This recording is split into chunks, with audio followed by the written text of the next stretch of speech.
Good evening, everyone. I would like to call this council meeting of September 23rd, 2024 to order.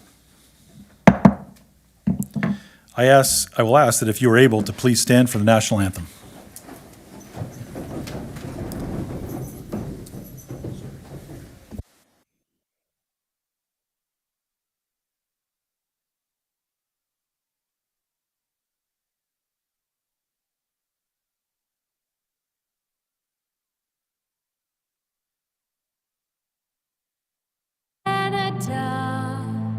Our home and native land, true patriot love in all of us command. Car ton bras s'est porté l'épée, il s'est porté la croix. Ton histoire est une épopée.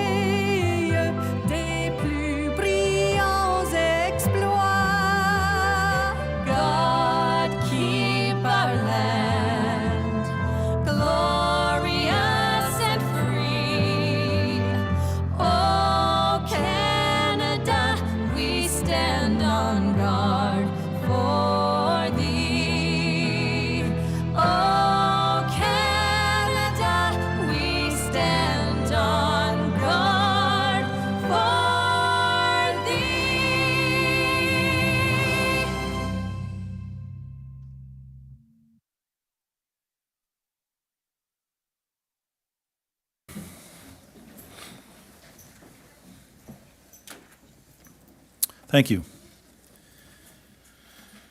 I would like to begin by reading a safety notice.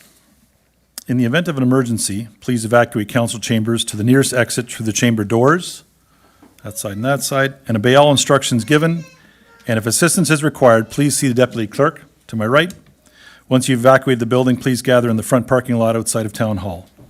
Also, please ensure you place your cell phone on silent or turn off.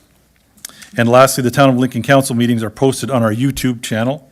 Closed captioning is available on all our videos by selecting the closed captioning button on the bottom right end of the video.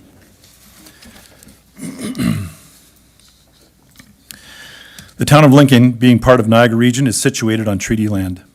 This land is steeped in the rich history of the First Nations, such as the Haudenosaunee, the Haudenosaunee, and the Anishinaabe, including the Mississaugas of the Credit First Nation. There are many First Nations, Métis, and Inuit people from across Turtle Island that live and work in Niagara today. The Regional Municipality of Niagara stands with all Indigenous people, past and present, in promoting the wise stewardship of the lands on which we live. Roll call this evening. Members of Council are in attendance, with regrets from Mayor Easton, Councillor Njima, Councillor Russell, and Councillor Murray. We have staff in attendance as well. Thank you for being here. As well, we have Patty Bauer, representatives from the 1st Beamsville Scouts, Lincoln Soapbox Derby, and Regional Councillor Foster in attendance. Do members have any amendments to the order of the agenda? Seeing none. Number 6 on our agenda tonight, are there any declarations of interest?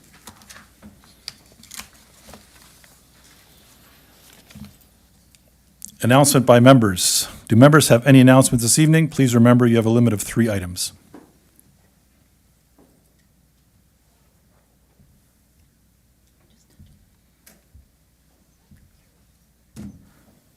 Councillor Benet, please go ahead. Thank you, Deputy Mayor Reimer.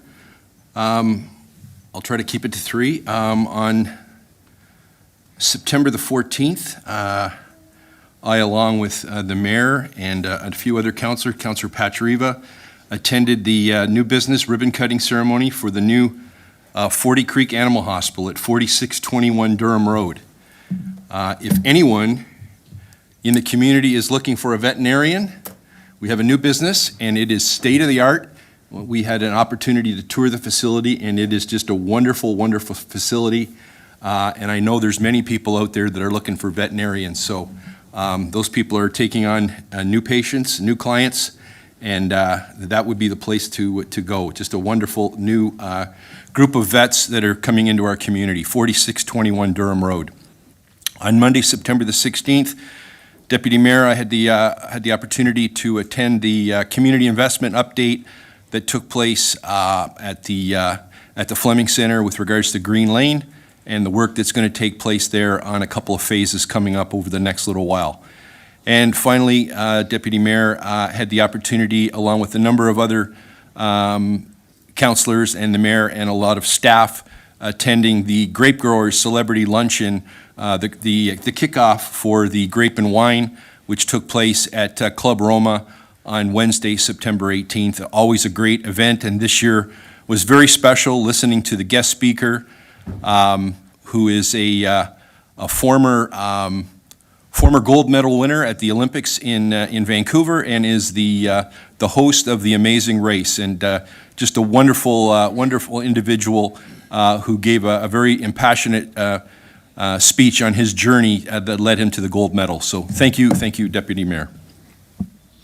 Thank you, Councillor Brunet. Councillor Timmers, please go ahead. Thank you very much, Deputy Mayor Reimer. I think Councillor Brunet stole my thunder a little bit on the John Montgomery. It was quite the event, and very exciting to meet him in person. And he was a Canadian skeleton racer.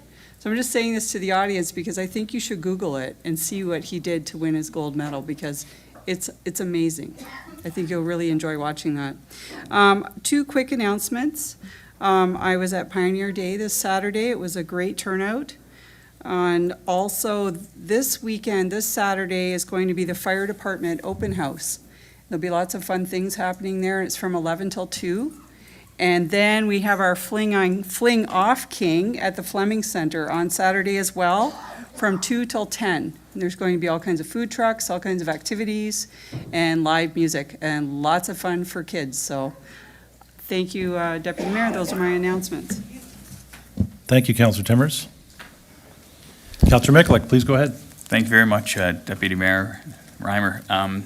Spoke to you earlier about this announcement. I think it's, I wish I could have been there for this announcement. I wasn't sure who should make this announcement, given the significance of it, but you offered me to make this announcement, being a Ward 3 representative. So I just wanted to share some comments about this announcement that unfortunately I wasn't able to attend last Thursday, but it was with respect to the province providing $13.5 million funding towards that Prudham's infrastructure project, along with roughly another $6 to $8 million towards the region and what they need to do to make this happen.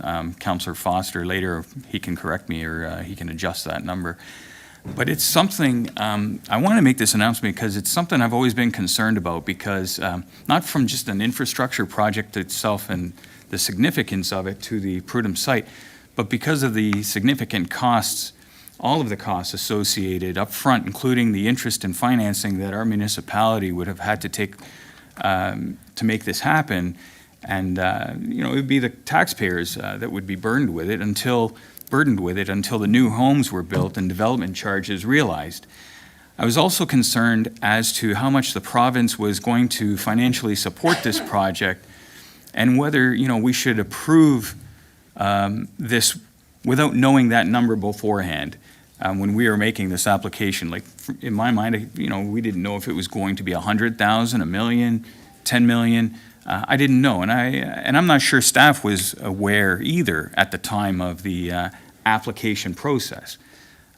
So when I heard the news that we were receiving over $13.5 million, I was completely shocked and extremely thankful to all of those involved with this entire process of securing such an incredible amount of funding. I even reached out to our MPP, Sam Oosterhoff, personally to thank him for his support with this. He's always been terrific with his effort when advocating Lincoln's requests at the provincial level, and I'm sure a nice phone call from a local councillor is appreciated from time to time, especially with respect to this one. There may be those out there that are not pleased about taxpayer monies upfronting the cost for this sort of infrastructure development, but I think we need to understand that despite what people's opinions are with respect to growth, it does help move a community forward with new initiatives and helps expanding a tax base that will help with continuing services people come to depend on, perhaps even expanding them. This provincial funding, this is provincial funding, and we should take any opportunity we can as a municipality to attract this sort of funding into our own backyard. Otherwise, we'll be standing still, congratulating those municipalities around us instead of our own. So those are my thoughts and comments. Thank you very much for that opportunity to speak. Thank you, Councillor Miklik. Councillor Patriva, please go ahead. Thank you, Deputy Mayor Reimer. So yourself and I attended the home opener for the Grimsby Peach Kings that played at the Fleming Center on September 13th. Was a great turnout. Was some good hockey. They beat the Glanbrook Rangers. I have hated the Glanbrook Rangers ever since I played Junior C hockey here for the Lincoln Blades, so that was nice to see. On September the 18th, I played in the McNally House Golf Tournament at 20 Valley Golf and Country Club. Our team won the tournament, but the best part of the whole thing was that we raised $89,000 for the McNally House Hospice. On September 21st, the Community Care of West Niagara had the 35th annual food drive in conjunction with the Beamsville Lions Club, and they were able to collect 25,000 pounds of food. So I just want to thank every resident in town that contributed to the food drive. But if we missed you, you still have an opportunity. So these 4 locations are taking donations up until Friday, September 27th. So in Beamsville, you can drop off your donation at the Fleming branch of the library, in Vineland at the Rittenhouse branch, in Camden at the Camden General Store, and in Jordan at the Lincoln Museum and Cultural Center. And my last announcement, thank you, Deputy Mayor, is about Niagara Transit. So I sit on the Niagara Transit Commission. We developed our branding, so it's going to be called Simple and Slick, Niagara Transit. The logos that are going to go on the buses and billboards and things like that are outstanding. The best part was there was a 95% buy-in from the membership. So Niagara Regional Transit is St. Catharines, Welland, Niagara Falls, and then the on-demand transit in the other municipalities that have come together. So that was really important. And then going forward, one of our recommendations that we approved is the harmonizing of fares. So before in the town of Lincoln, now there's going to be a slight increase in the town of Lincoln. So if we had a trip within the municipality, it was $3. But the bus fares in St. Catharines, Welland, and Niagara Falls are $3.50. So it will be $3.50 going forward, July 1st, 2025, to travel within the municipality. But the cost savings is going to happen. So if you left Lincoln and went to St. Catharines or went to Smithville, went to Grimsby, it would cost you $6. Now it's $3.50. So, I mean, you can't beat this, right? You cannot beat this.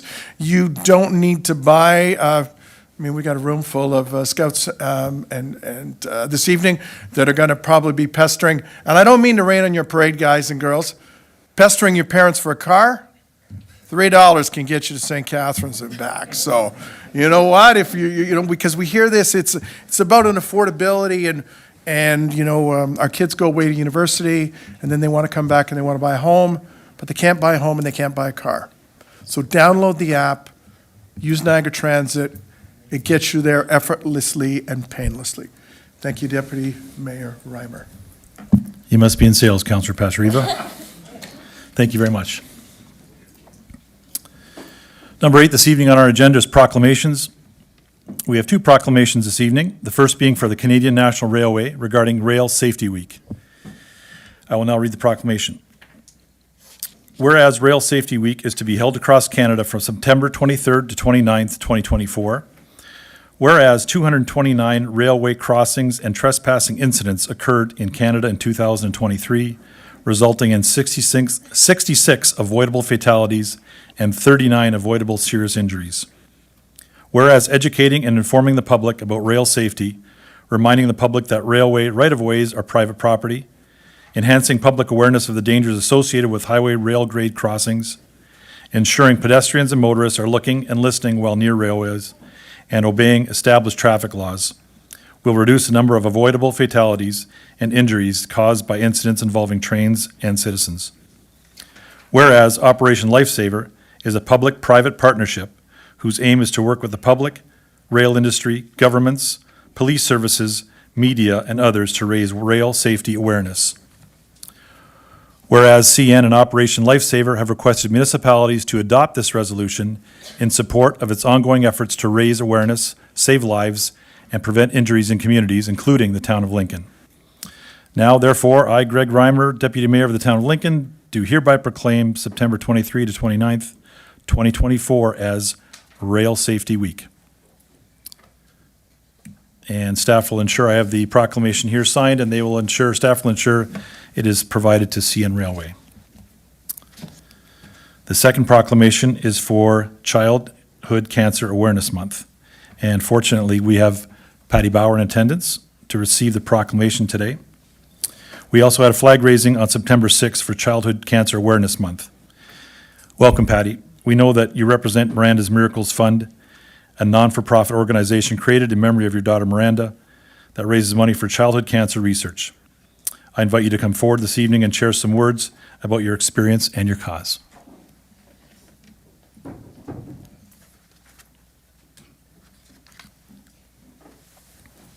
Thanks, everyone. First of all, I want to thank the town of Lincoln for being so supportive of us. The first time I reached out to you guys to put the flag up, you were on board. I don't even think I got my finger off the send button before you guys had jumped back and said, yes, you would help us out. I'm also it was kind of cool to see everybody wearing their Screw Cancer shirts. Childhood Cancer Awareness Month is a really big deal for us. We lost our daughter, Miranda, to a form of childhood cancer called rhabdomyosarcoma. She was diagnosed just before she was 16, and we lost her when she was 17 years, 6 months, and 5 days old. We also have another family with us tonight, Gabriella DiNicenzo and her little daughter, Melania. Gabby lost her little niece, Julia, at 3 years old to childhood cancer. So now our families are unfortunately or fortunately bonded forever because of this. We need to keep these flags up. We need to get those ribbons out there. We need to wear our gold ribbons, so thanks also for seeing those. Because our children are more precious than gold, and yet we send them pennies to try to fund research to save their lives. When these diagnoses are given, it's a huge impact financially, emotionally, mentally, and physically on a family, not to mention the patient. And just kind of a sobering thought, my daughter's birthday was yesterday, and she should be 29. And she is forever 17 years, 6 months, and 5 days old. So thank you guys for the t-shirts and the support, and thank you for the donation to go to our research-only fund at Hospital for Sick Children. To date, our family has helped raise just shy of $200,000. So it's only designated to research. It goes nowhere else but research. And please, everybody, no matter where you are, who you are, if you want to donate to a child's hospital, please designate your donations. Designate them to the NICU. Designate them to cardiac. Designate them to childhood cancer research. Designate the donations so they go where you want them to go, and they don't just go to a hospital general fund. Thank you for proclaiming this month for us as well. Thank you very much, Patty, for those words. I'll read the proclamation, and then we'll have a chance for a photo yet too, Patty. Whereas in Canada, hundreds of children under the age of 15 are diagnosed with cancer each year, and whereas there are over 200 types of childhood cancers, not including subtypes and mutations, and whereas childhood cancer is the number one cause of death by disease of Canadian children, and whereas over 75% of childhood cancer survivors live with at least one chronic health condition, and a third of these being severe or life-threatening. And whereas childhood cancer can place a tremendous financial burden on families. And whereas little is known about what causes childhood cancer, which limits the opportunities for prevention. And whereas additional awareness and funding for childhood cancer is needed, as only 5 cents for every research dollar goes toward childhood cancer research. And whereas September is annually recognized as Childhood Cancer Awareness Month by the Province of Ontario. Now therefore, I, Greg Reimer, Deputy Mayor of the Town of Lincoln, do hereby proclaim September 2024 as Childhood Cancer Awareness Month. Council, we can come forward, and Patty as well. Do you want to come forward for a photo?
Number 9 on this evening's agenda is recognition and achievements. This evening we have none. Number 10, delegations and presentations. We will now consider item 10.1, being an update presentation from the 1st Beamsville Scouts. Here to provide the presentation, we have Venture Scout Charlie Zwart with Group Commissioner Steve Weiderman. Please come ahead, gentlemen.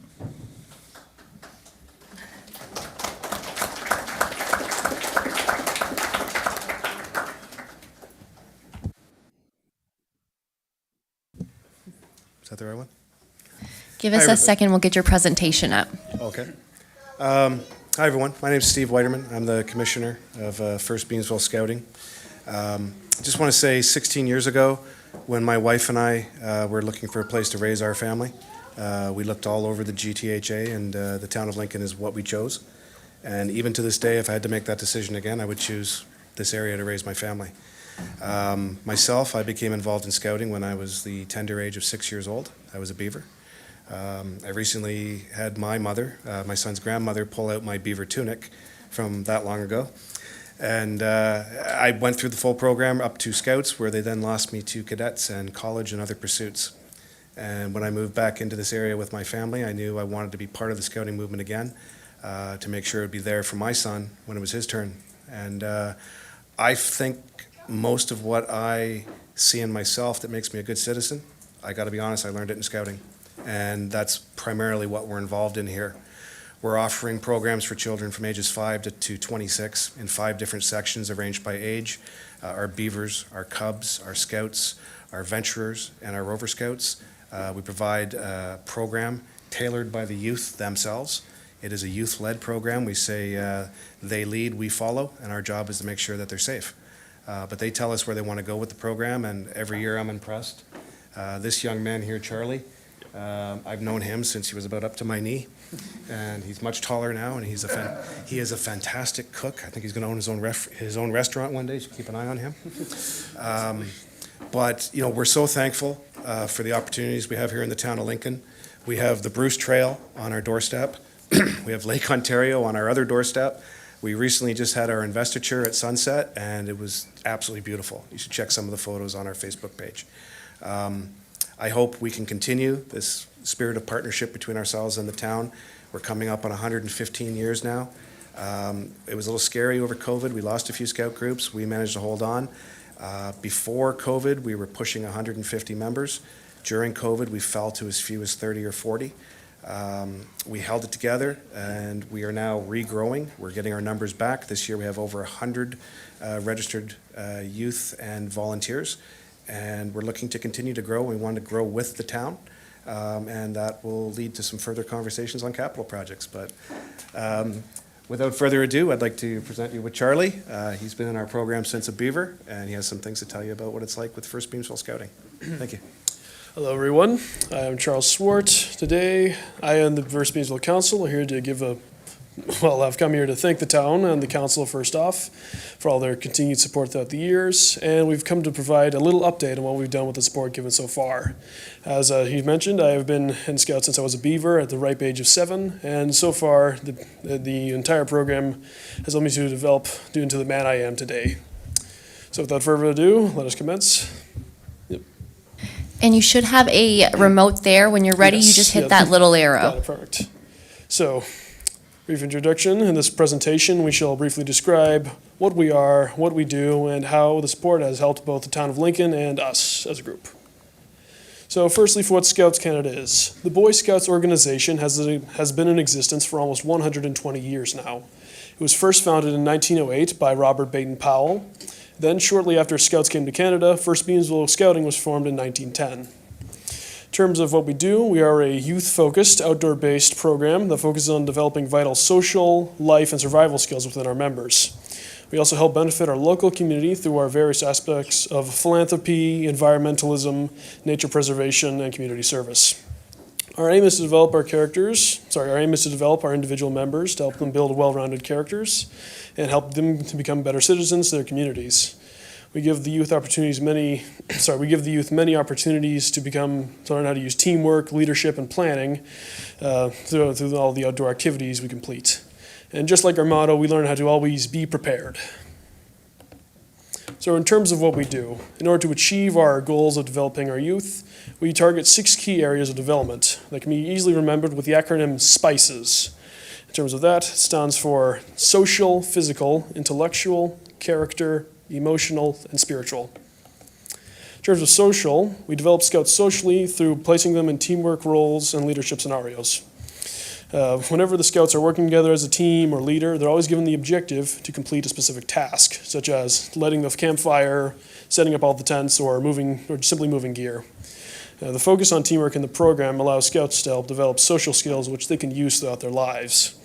Additionally, we also socialize in order to plan and prepare for camps. Like whenever we want to do a winter camp at this date, this location, we want to do this for the meal, we all work that out as a group. For when we do volunteering, we often socialize for that. As I mentioned with the food drive that we got 24,000 pounds of food from, the Scouts that were collecting socialized in order to pick it up, and we at the center were socializing to organize and make sure everything went to the proper place. During camps, we also have our own individual responsibilities, such as maybe making sure all the tents are clean, or all your plates are washed after the meal, or that every member of the group is present. And during our campfires and closing ceremonies, we often do songs or skits, which are all very fun. In terms of physical, almost everything in the Scouts program is related to outdoors or physical activities. We do a lot of camping and hiking in the wilderness and other remote locations. We learn canoeing, kayaking, and portaging. We often use that at different camps. Like over the summer, we had a World Jamboree at Iceland and a portaging camp at Algonquin. Those were good fun. Over the summer, we do as much swimming as possible and scuba diving when we're able to do so. We learn how to build survival shelters for camping, such as lean-tos and other ones. We engage in outdoor games quite a lot. We engage in the community service work. And even the simple acts of setting up and taking down the camps are physical work that we do. Intellectual. So while Scouts, we do have many physical activities and tasks. Almost all of them require the Scout to use the brain and think about what to do. And depending on the camp, the thinking will often come before the camp, as you need to plan on what to pack so you can properly navigate the camp through its weather, location, and also make sure your bag is too small. Oh my goodness, the winter camp bags are huge sometimes as kids. Planning is a very big part of Scouts. As we always mention, be prepared, and allows the youth to start thinking ahead. As well as that, survival skills such as knot tying, how to filter clean drinking water, how to build a fire with nothing or just a bit of matches, survive out in the wild and stay warm at night. These are all skills that are very important that we all teach in Scouts. And some of us forget the knots, but some of us retain it.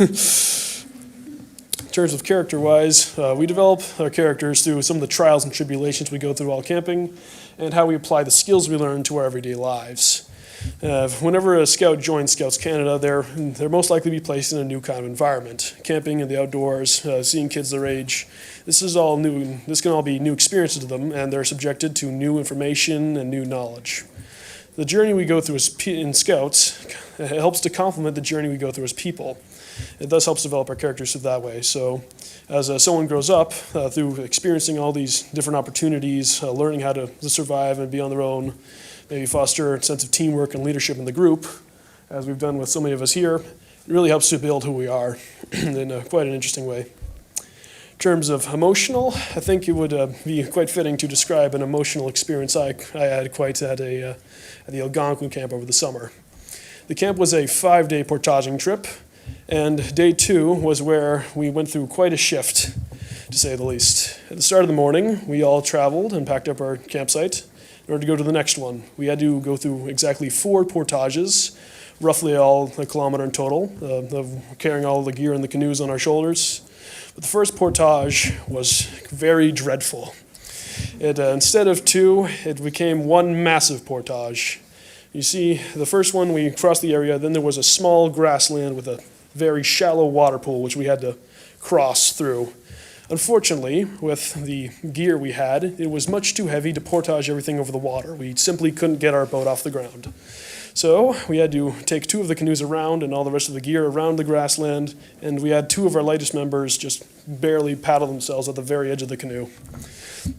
But that was easier said than done. The area around it was not all solid ground. On top of the fact that it was raining this morning, we had to cross a very deep mud lagoon, and to do so, there were 3 sticks that acted as a bridge. They were not very stable. Thankfully, no one fell. I came close with a bear barrel on me, but we were still okay. But it was not over yet, as we had to walk down a set of very steep and uneven rock stairs. And with a canoe on your shoulder, you're trying to hold it down you typically want to hold it down to be parallel with the ground. If you do that on the ground, you're likely to drop it, so you have to balance it up behind you and make sure you're facing upwards. That is scary, to say the least, when you're doing that. And some of our scouters can attest to that. They were there. This all wasn't so horrible. We got through it, but the worst part of all this was the mosquitoes. There are no bees at Algonquin Park. There's only mosquitoes. They do all the pollinating. And I can say that now I'm a proud blood donor because I've lost about 1 pound. At the end of the trip, I counted in 123 mosquito bites. I'm dead serious, and this is excluding the ones that I lost during the trip. That single portage had me in a constant state of misery, itch, dread, fear. Things were not happy. But then, after we made it through, we got to the next site. Oh my goodness, it was beautiful. It was quite literally, it was so open. It had a waterfall nearby, one of the starting areas. We were able to set up our flag quite well. We felt such a sense of pride, joy, accomplishment, and just everything we'd worked for had fulfilled itself at this new campsite. And on top of that, we were there for 2 nights instead of 1. So we were able to really settle in. And that night at the campfire, we were all enjoying the time we had. Additionally, we also have the little pad, what the Scouts Canada website says about emotional development there too. In terms of spirituality, life is not about the destination. It's about the journey. Scouts Canada, we experience the spirituality through connecting with nature. When one enters a new environment and is placed in a new scenario, they become very dependent on their own possessions and those around them. What was once everyday possessions to them are now perhaps their deepest treasures that they need for survival. They start to appreciate what they have, and they start to be able to see the beauty that can be found in nature. It's almost as though it's a process of rebirth, really, when you're adventuring like this. Spirituality is not something that we actively teach in Scouts. It's passively and experienced through people through our individual Scouts and members that are learning it. And it's quite interesting and fun to experience. So, how have we positively contributed to the community? First Beansville Scouting has been a part of the town for almost 115 years now. We're more than 114. The time that we've been here, we've contributed to the town in many various ways. We've helped organize and collect food for many Lincoln food drives throughout the year. Again, with the one on Saturday, we collected over 24,000 pounds of food. We've helped preserve the town's environment through the transformation of Balmberry Park, where our site is located, shoreline cleanup and other forms of nature preservation like tree planting, litter cleanups, and other stuff like that. We've helped participate in many holiday events like the Lincoln Easter egg hunt, Christmas parades, and other town events. And we've also helped develop the town's youth through our aforementioned programs and the Spices. Yes. Thank you for your time and for your attention. We would not be one of the largest Scout groups without you. We look forward to your unwavering support and participation for our future generations in Lincoln to enjoy our facility and our beautiful park. Thank you. Thank you, Charles.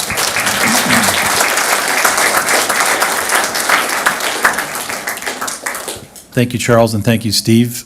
Nothing against you, Steve, but this is the kind of report that we like. So, just kidding. I'll speak for all of council that I don't think anything makes us happier than to see young men and women engaged in everything that you just said and here supporting everybody tonight like each other. So the Spices rings true when you see all these faces here. So that's a pretty cool thing to see. I'll open it up to council. Do members have any questions for Charles or Steve? Councillor Timmers, please go ahead. Thank you very much, Deputy Mayor Reimer. That was great. You did a fantastic job, and I truly enjoyed listening to you speak about your experiences, and you would not want me with you portaging anywhere. I would be like on the ground, you'd have to take me home. Like, once the mosquitoes came, that's it for me. But well done, and what a great adventure. And I was following you along when you went to Iceland, and I know you told me that you didn't go to Iceland, but Steve, I don't know if you want to come up and could you just tell us a little bit about what you did in Iceland and about the Jamboree, because I'm just really fascinated how that went and how many people were there, and I heard about all the maple syrup that you took. It was an incredible event. We had over 500 attendees from the Canadian contingent. Roy, how many youth was it? 300 youth from Canada? 350 youth from Canada, youth from all over the world. We actually took the group there a week early so we could do some sightseeing, and we found absolutely incredible places to stay. The talent of the people in the background here that helped make this group happen is incredible. We had a cottage on a mountainside overlooking a live volcano, and it was just absolutely incredible. The first week was amazing, and then we got to camp and it started raining. And it rained and it rained, and the youth were quite stressed by it, to be honest. And but the thing with Iceland is you can have all 4 seasons before breakfast. The kids were playing soccer in 25-degree heat in the sun. Supper time, it was dropping down to 8 degrees, and then it would get dry and windy, and then all of a sudden it would rain. Wow. And then the kids would be wondering if we're going to do anything, and then the sun would come out again and it'd be clear. And the people of Iceland said it was very strange weather for the time of year. They did not expect it. But I was very impressed with the people, and our youth had the opportunity to meet the president of Iceland. Wow. We were sitting at the camp one day, and this large Sea King helicopter does a couple of loops over the camp. We weren't sure who it was. It turns out it's the president of Iceland coming to see us. And that was just incredible. It's a very beautiful country. I'd recommend anyone to go visit it. Our next big event is probably going to be the National Jamboree in the United States in 2026, and we'll probably be looking for your support then as well. But, these are the kind of opportunities that we love to be able to give to our youth, and I love nothing more than seeing these kids from little toddlers growing up into adults, and then you see them go off into the world and create something amazing. And that's the reward we all get as leaders. That's great. Thank you. Thank you very much. Thank you, Chair.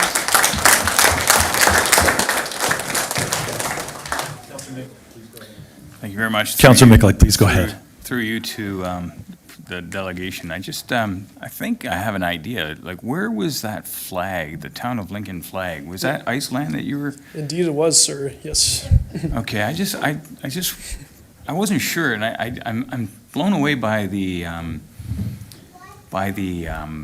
pride that you all have, the number of scouters that showed up for tonight to be part of this delegation, to be part of this presentation, and to take the time and to pack everything else in your suitcases, and we all have to pack light, and to somebody to bring the flag for the Town of Lincoln.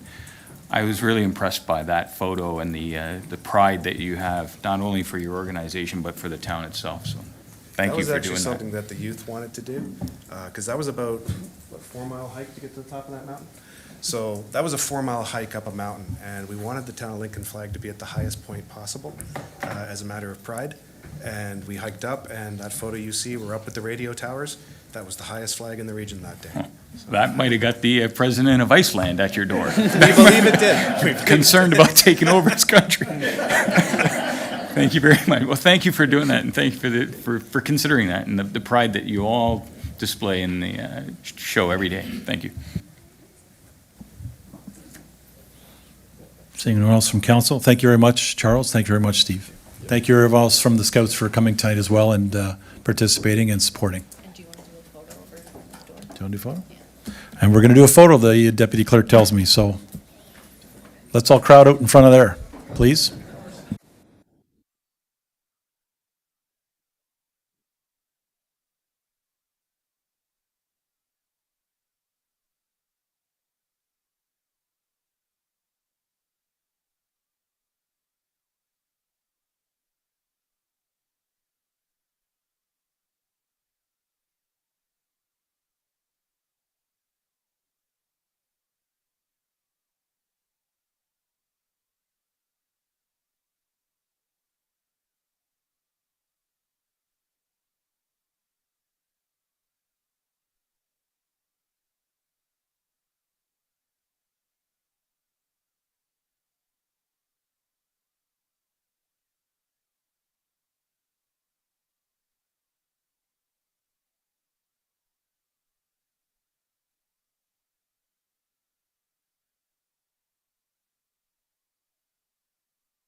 We will now consider item 10.2, Lincoln Soapbox Derby Association update and award presentation. And we have Gord Cherry, all the way from Jordan, in attendance to speak this item. I got it, there's a difference, right? Gord, please come forward.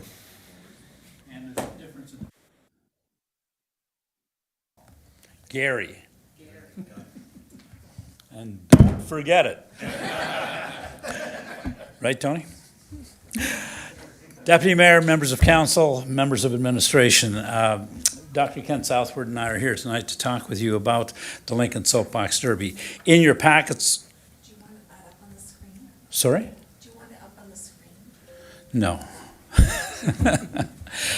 In your packets, there was a two-page I guess, retrospective of what we've done with the Soapbox Derby. And we started, as you know, in 2017, and the town was a participant with us then. The town's been a participant with us since that time. The town is, at this point, our title sponsor, and we hope that that continues. And quite frankly, without the sponsorship that we're able to generate, the Soapbox Derby just would not happen, because the entire funding comes from sponsorships, comes from sponsorship from the town, from our couple of other major sponsors being Ken Rempel Electric. Ken supplies the T-shirts and the hats. The Lincoln Lions Club this year stepped up and became the sponsor for the trophies. We have a wonderful, wonderful working relationship with Great Lakes Christian High School. I guess 3 years ago, Ken and I took over the Soapbox Derby from the Beamsville Lions. They had less than an appetite to continue working with it. We took it over, and we needed a place to store our equipment. We purchased a decommissioned C-can, and we painted it up gray, and there's a logo crest on there now, and we call it the Soapbox. It's at Great Lakes Christian High School, down behind the school, and the school has been a wonderful, wonderful partner for us in the Soapbox Derby. We couldn't do it without them, because obviously we use their property, their facilities, and so on, so it's been absolutely fantastic. We're looking forward to continuing on. There's no affiliation with any Lions Club or any other service club now. It's Ken, our treasurer, Erin Marshall. Erin happens to be the daughter of Ken Rempel, so that's kind of sort of how we got the sponsorship from Ken. And Erin has had one son race last year and the year before, and her second son, Oliver, is going to be racing this year as well, and all of our car sponsors, all of our cars, the stock cars, are sponsored by local business people. We were one sponsor short this year. Erin started a company, and so her company is now sponsoring the 16th car, if you will. We have two classes, stock cars, and those are the cars that we purchased from All-American Soapbox Derby in Akron, Ohio. Ken Harrett, some of you will remember Ken Harrett, now living in PEI. Ken and I went to Akron and picked up the 16 cars and brought them back. Now they were all nested, so that was a boon to us being able to do that. But we brought them back, and the sponsors came along a few weeks before the Derby and assembled the cars. And the vast majority of our original sponsors are still participating in the Soapbox Derby. We have some new ones, of course. Some businesses have gone out of business. There's this thing called COVID that kind of messed up things for us. But it's been, for us, it's been a great experience in working with the kids. Every year we learn something new, and one of the things we learned this year was 2 Saturdays before the Soapbox Derby, we were going to have something called Pit Crew Day.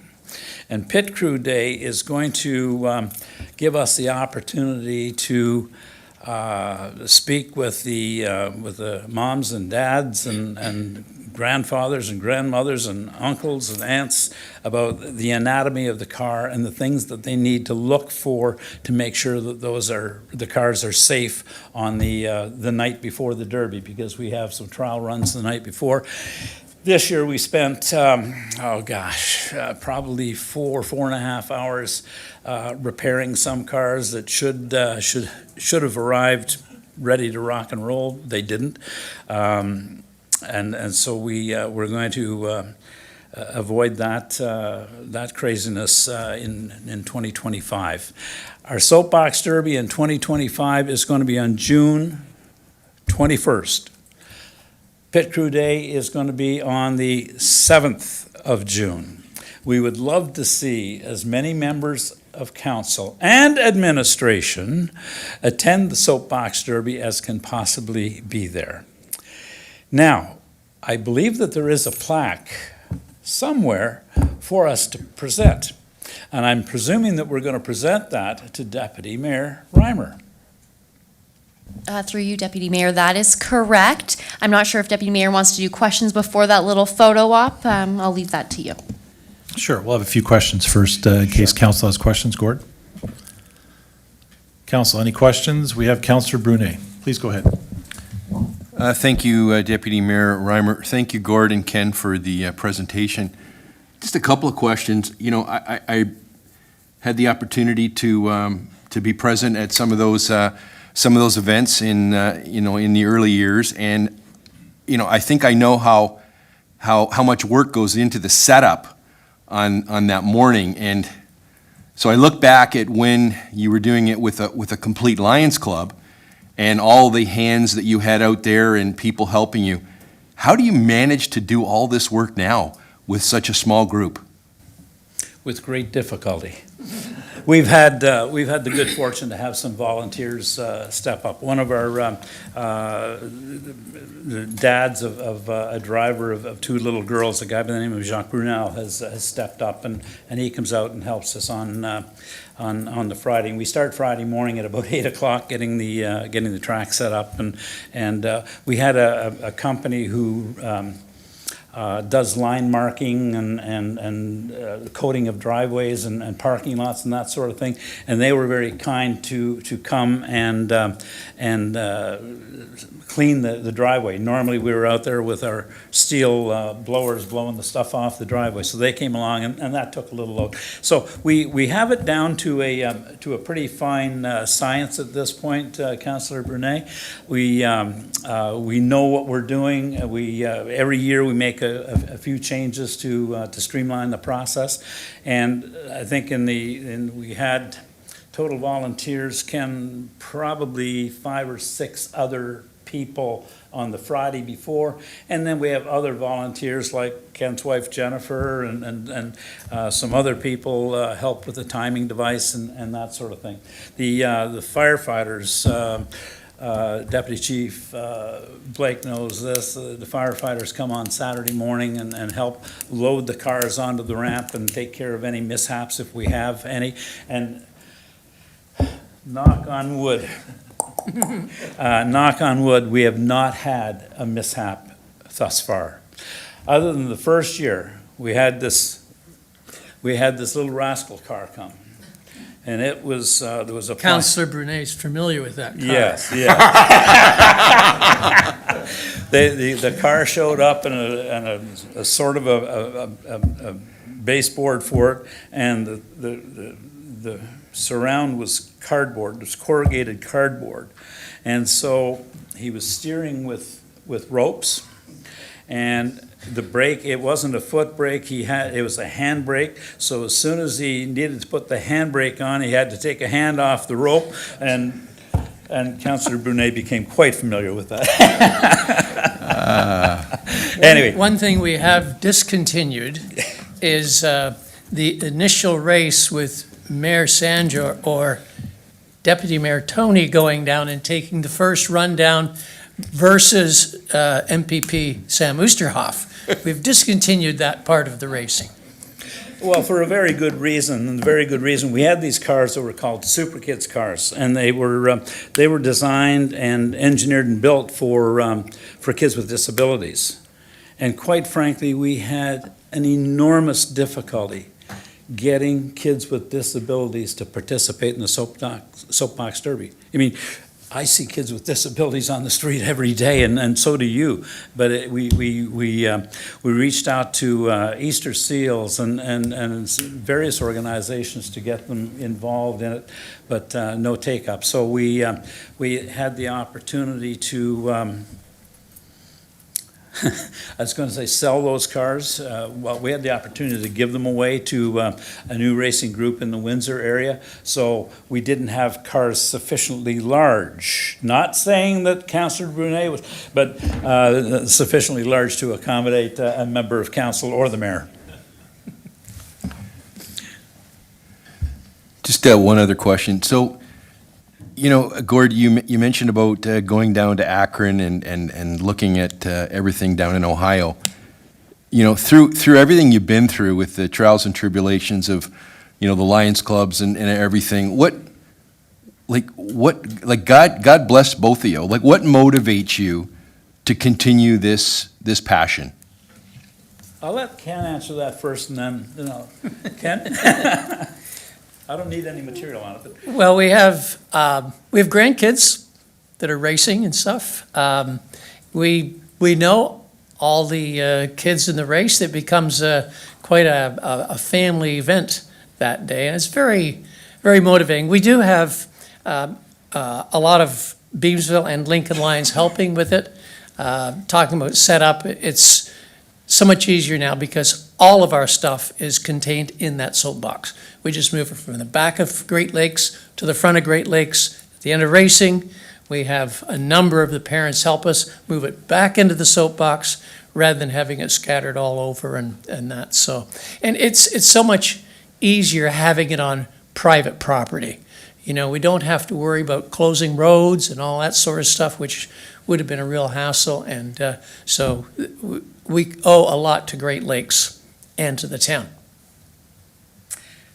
Councillor Brunet, my response to that is really quite simple. The very first year, the Friday night, on the Friday I was at Great Lakes at about 7 o'clock in the morning. I got home at about 9:45, and my wife Colleen, not that I have another one, but my wife Colleen said, well, how did it go? And I said, if you can measure the success of this event by the smiles on the kids' faces, we will have hit a grand slam home run. And I have the same feeling on that Friday night every year. It's wonderful. It's absolutely wonderful. The kids are you know, we look at it as an opportunity for them to maybe get a little better understanding of true sportsmanship. You know, if we catch a kid bad-mouthing a racer, we put a stop to it right away. And so it's, you know, for me, it's just a great event. I was a soapbox derby racer when I was a kid. I was born and raised in the town of Arnprior, and on Labor Day, Monday, every year, we raced on Ward's Hill. It was called Ward's Hill because the Ward family lived on Ward's Hill. And Alan C. Ward was the principal of the high school. But it was just a tremendous opportunity for me. And a guy by the name of Ronnie Black and I built cars, and we painted them, we raced them, and it was great fun, great fun. If you have children, grandchildren, nieces, nephews, bring them on. Thanks very much, Deputy Reimer. Thanks for being here. Thank you. Thank you, Councillor Brunet. Councillor Patrick, please go ahead. Thank you, Deputy Mayor Reimer.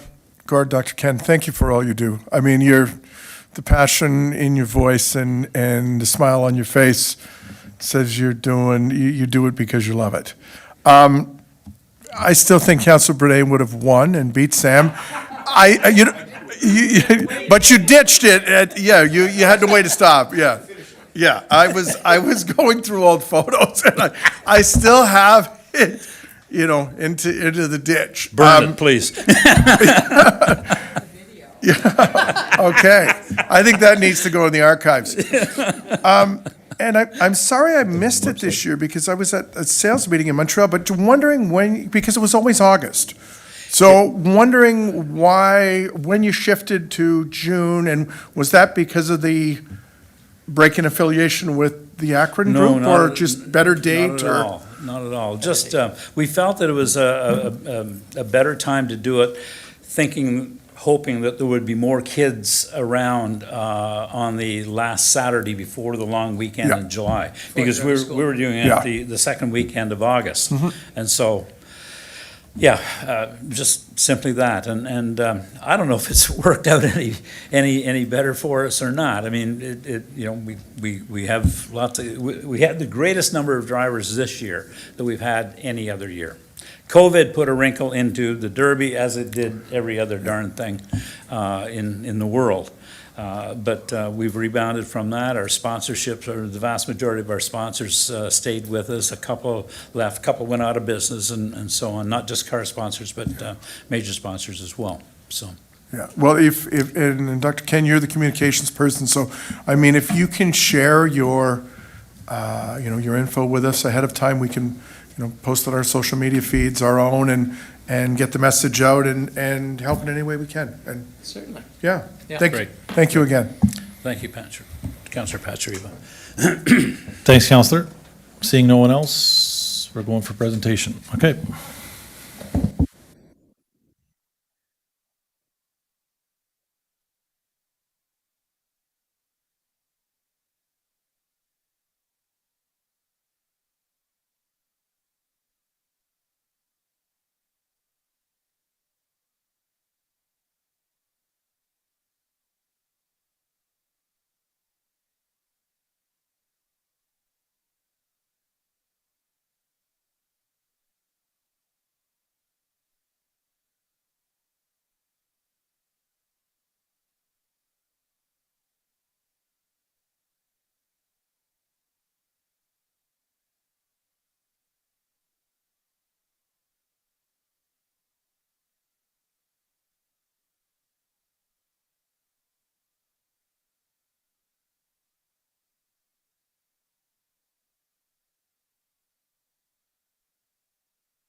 We'll now consider item 10.3, Regional Councillor Update. Councillor, please go ahead.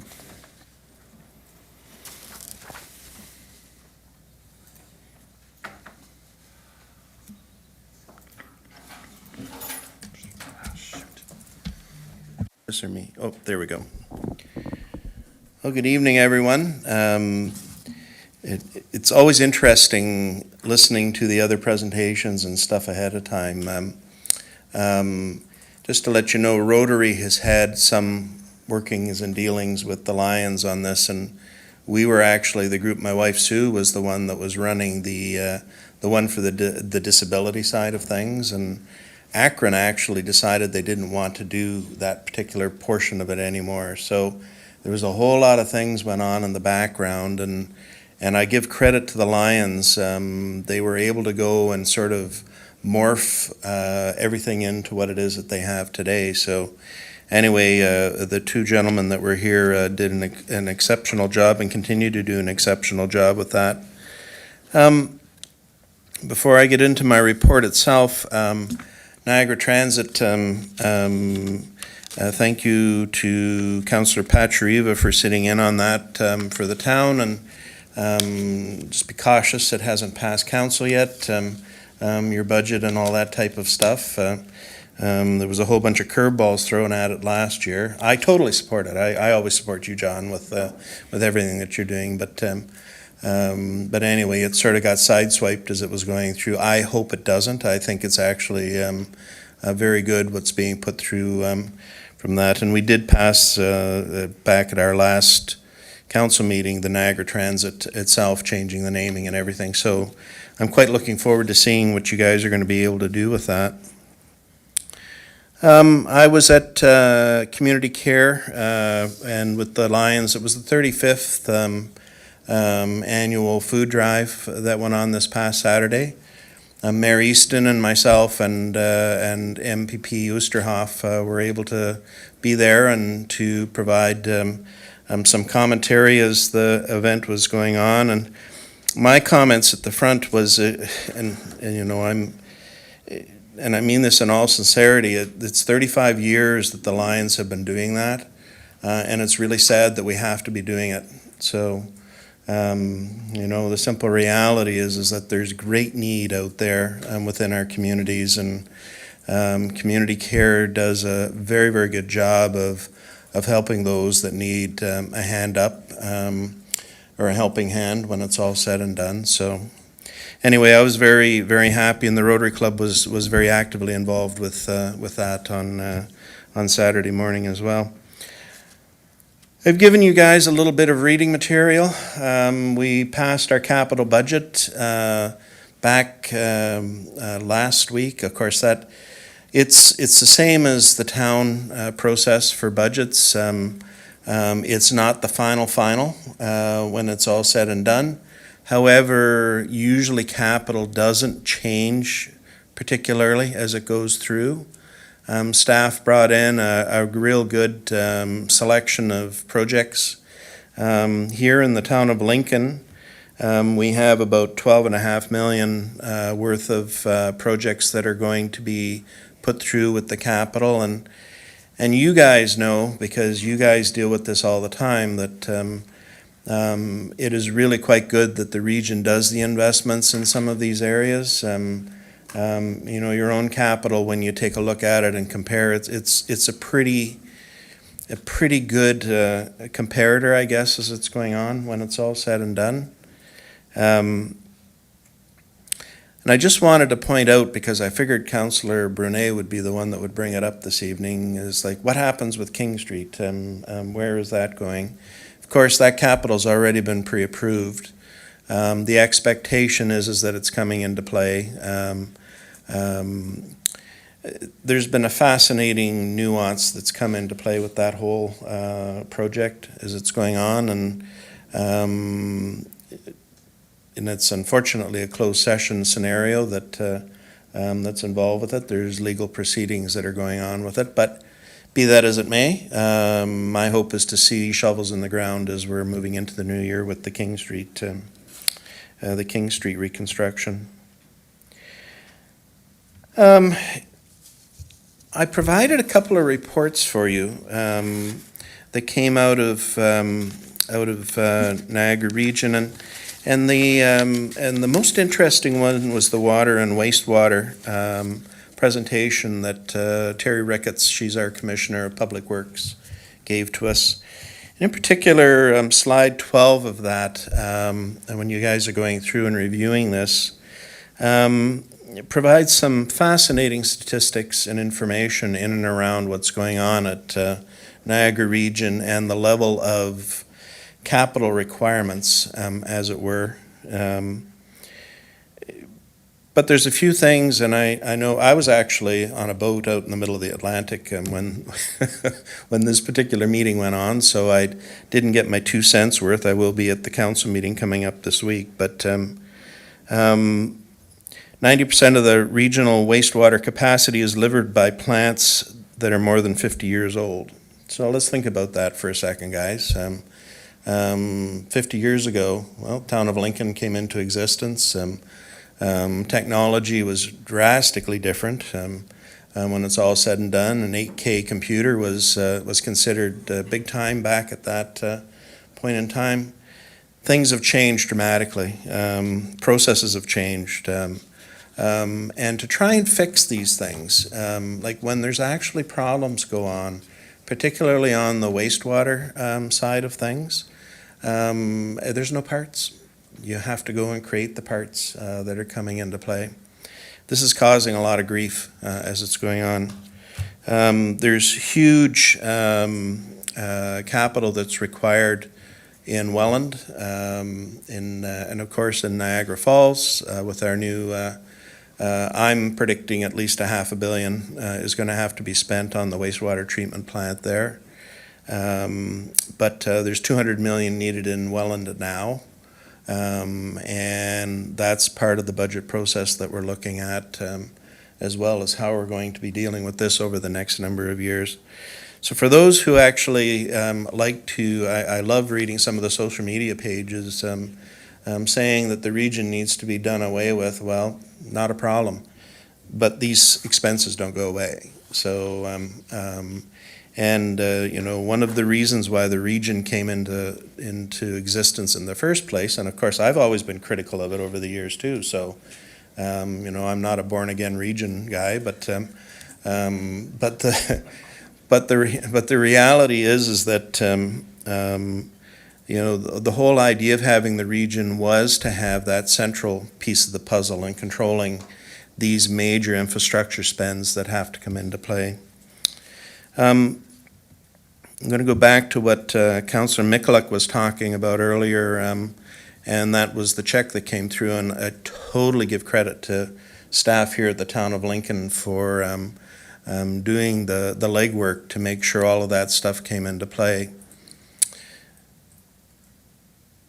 But let's not get too crazy with this. That's money that's going to help dramatically, but then there's still infrastructure that has to be done. So, you know, there's a tremendous amount of work that has to go on here within Niagara. The amount of money that's been given is going to allow us to do other projects as well. So, you know, let's make sure that we keep some of that in mind as we're looking at these. The other note that I gave for you guys is in and around community improvement programs and SIPs and all these types of things. And I have been a strong believer that community improvement programs are something that's needed within our communities. I, along with Councillor Patrieve, and I think Councillor Bernay, were you part of when we started talking community improvement originally?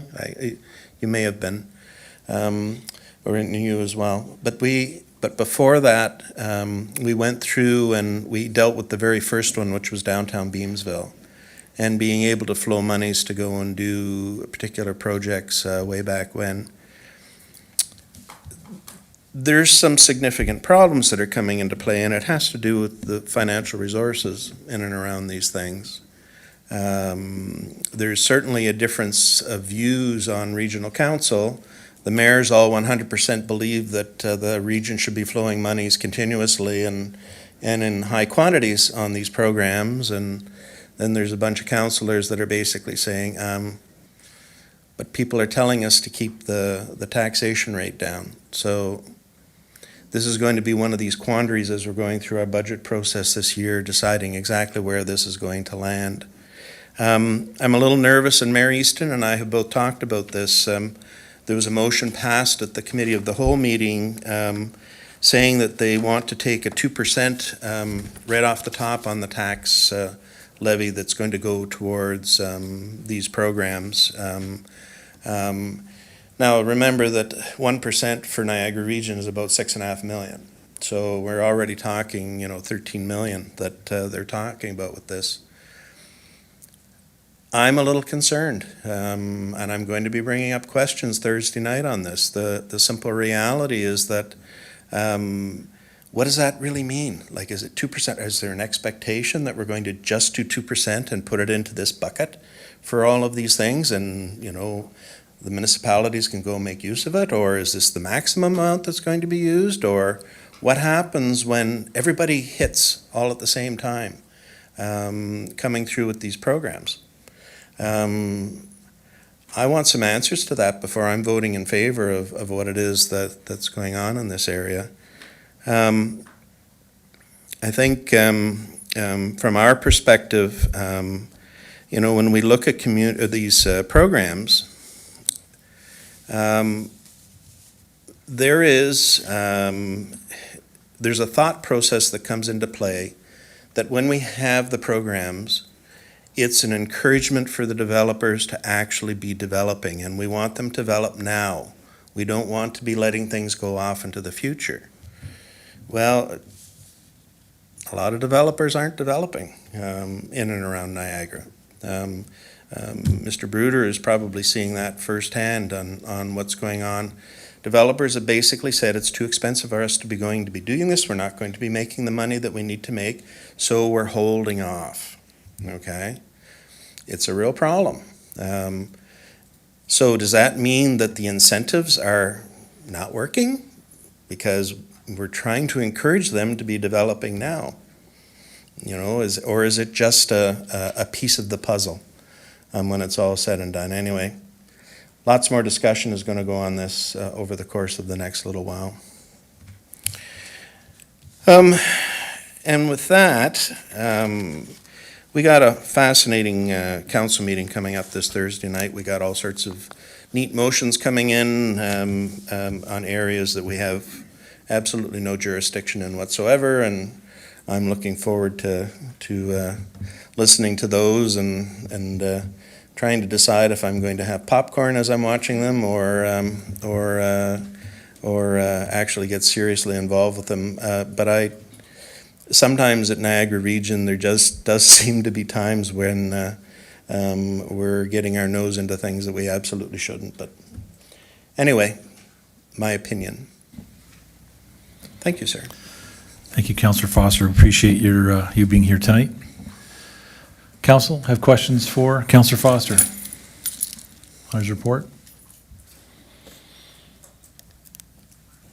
I went through quickly, Rob. The graph that popped out for me actually was the one on page 8 and 9, those comparators to the other regions, just to kind of more for a communications or a, you know, kind of a base where this is coming from, because a lot of people just think it's out of air. And the other one was the Grimsby water plant, and I thought that was a new one, and it's 30 years old already, right? In my mind, it's still new. We just built it, right? So Yeah, you're absolutely right. Everything's aging. We're all aging as it's going on. There's some pretty frightening things within that. And I mean, I have been I've been very consistent over the last number of years saying that we need to be going and putting reserves away to be going and dealing with these particular issues. But unfortunately, council has made decisions that has made use of reserves, I would say, not in the best of ways. And so part of our budget this year, which we've started at about 8%, a little bit over that, part of that is trying to correct some of the sins of the past, if you want to put it that way, and trying to go and make sure that we've put our budget onto a good scale. I don't know where that's going to go. My expectation historically now, after being there for 6 years, I think there will be a real push to try and decrease it, which with whatever methodology possible, but long-term it's still not a good thing for the region.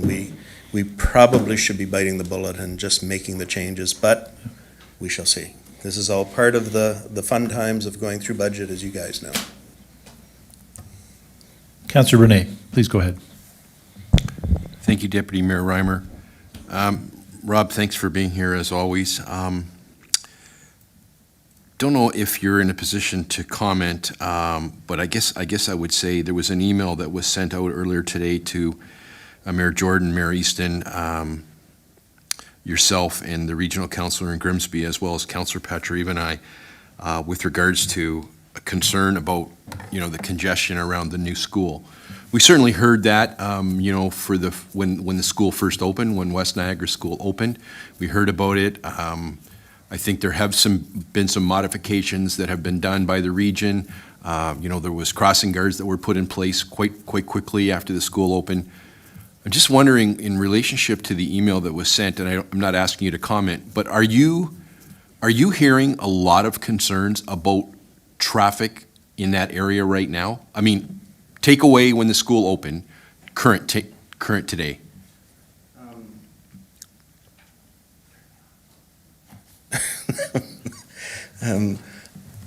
No, I haven't heard anything in that area. In fact, it came as a bit of a surprise when I saw it as well.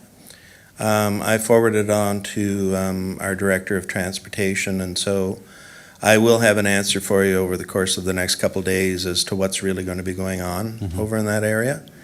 I've talked to the principal over there on a couple of occasions, and from discussions with Matt, apparently things have been going really well. Now, let's not forget what we are looking at that's happened just recently. There was this little thing called Ontario Street reconstruction that completely shut down, Main Road going down through town here. And my expectation is that there was a lot of traffic went out and down King Street. It had to go somewhere, right? So, yeah, there probably was some congestion that was coming into play with it for sure. But that's it. Honest truth, that's the first complaint that I've heard on congestion in and around this, in a long time. So, anyway. Yeah, no, I was just curious because, I'm out in that area quite a bit, and, there's certain times, like in June, there was a track and field event that took place for all the, the K-8 schools, and it was busy that day. Yep. But I haven't been witnessing, I'm not saying it doesn't occur, but I was kind of taken back by the email, so I was just wondering if you're getting a lot of concerns as a regional councillor. No, I'm not, and it's kind of funny because this whole construction thing is at times left people a little bit on nerve, I guess. And I live on Cedarbrook, and I got to tell you is that it's been fascinating watching the construction from the Cedarbrook Lane perspective. People just have zero patience coming down and through the subdivision. Thank goodness you guys made the wise decision of putting speed bumps down through there. I only asked for it for 15 years, and JD would never do it for me. So anyway, but once he got his three-way stop, then everything was off the table. So anyway. Thanks very much. Thank you, Deputy Mayor. Thank you, Councillor Brunei. Councillor Patriva, please go ahead. Thank you, Deputy Mayor Reimer. Councillor Foster, just to refresh your memory, it was like educating the staff. So we first did it with complete streets, and now we've got them on side with speed bumps. So I hope you're happy. Oh, ecstatic, sir. Yes. Ecstatic, yeah. My wife wants them on our street, and I tell her it's not a through street. So you know how that works, though.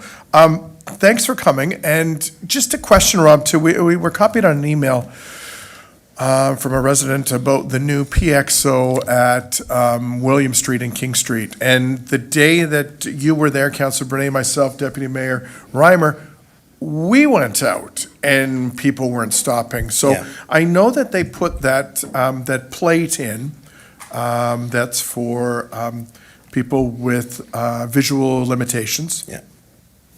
And on my drive today, I was in, Orangeville, Brampton, Owens, and all the PXOs are the same. So I know I was looking for if the light would be in the middle, but wanted to get your, and it's just not there. So I think it's about education. We need to educate our residents that, hey, when the lights are flashing, you stop. It's like anything. Don't block the intersection at Queen Street. But everyone is so hell-bent on getting to where they need to get. Stop and look around at the signage. But the comment about the audible, I thought, was a valuable point. So I wanted to get your take on that. Yeah, and thank you for that. And I totally agree. I hadn't even thought of it was going on, and I know there's a number of crosswalks and lights in St. Catharines that have the audible that go along with them. We don't have any in our municipality at this point, and so I've reached out to the director to talk about this and find out what our standard really is. I think the commentary that came back in and through regarding AODA is really important.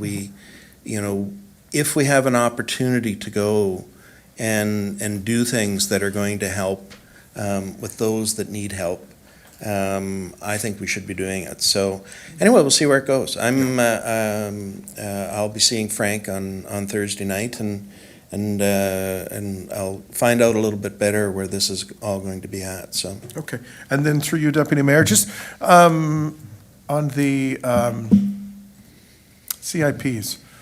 So, yeah, I know, I talked to the mayor after that night, and there was a lot of, councilors that weren't there, and it passed because of the big city vote, and that there was a lot, the smaller municipalities wouldn't be eligible to be recipients of this. Is that your take on that, or is that?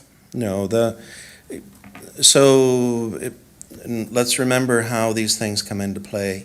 You guys at the town are the ones that decide you want to go and put in place some sort of a program. And the region has the ability to go and match funds and to do things with it.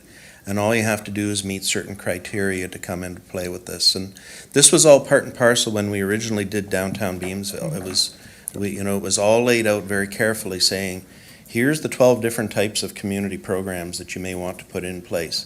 You guys decide as a council how you're going to budget and then make the deal with the region to go and put this stuff in place.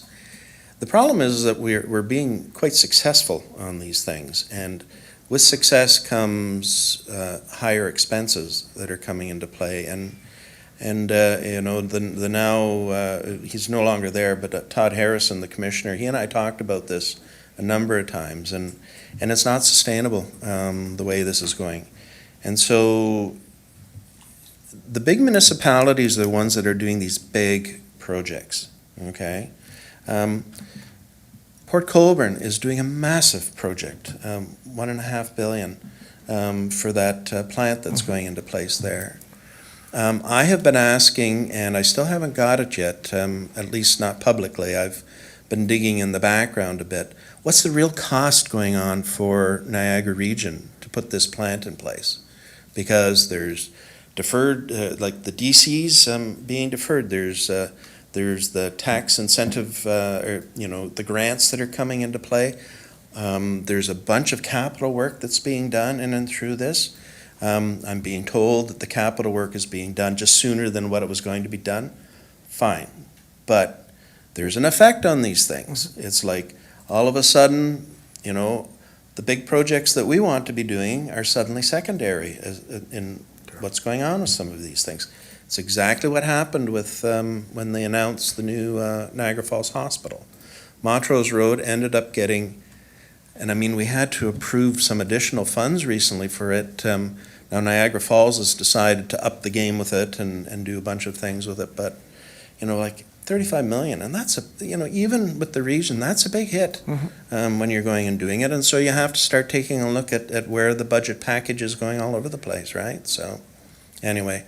I don't know if I've answered your question, John, but I... No, you have, Rob, you have. So, I mean, it's right, and I mean, we were faced with the same situation here where we had incentives for single families. Yeah. So now, and you need to take a look at these programs every once in a while and shift the focus to, I mean, and Councillor Timmers, we heard a couple of weeks ago at our Housing Select Committee, that's the thing that we should be incentivizing is affordability, seniors, buildings, and those things, so. Affordability, brownfields, I'm still Yes. a big believer that we need to be providing grants in the brownfields area.